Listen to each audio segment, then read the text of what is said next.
हामी बाटोमा हिँड्दैछौँ।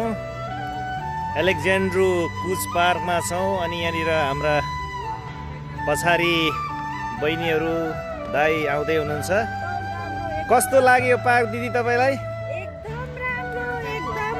अनि दाइ कस्तो लाग्यो पार्क? राम्रो फेरि पनि। अनि श्रीमतीलाई कस्तो लाग्यो? एकदम बेस्ट, राम्रो, ब्युटिफुल।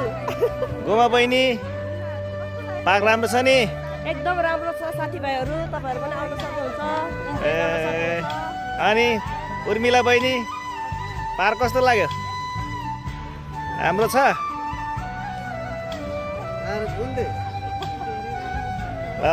हाम्रा दिदी दाई अनि बहिनीहरूले यो पार्कको बारेमा 5 स्टार दिएको छ। राम्रो छ, घुम्नको लागि रमाइलो छ, रमणीय छ।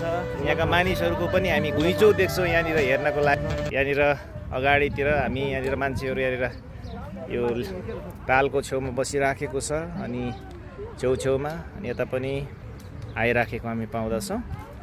रमाइलो छ।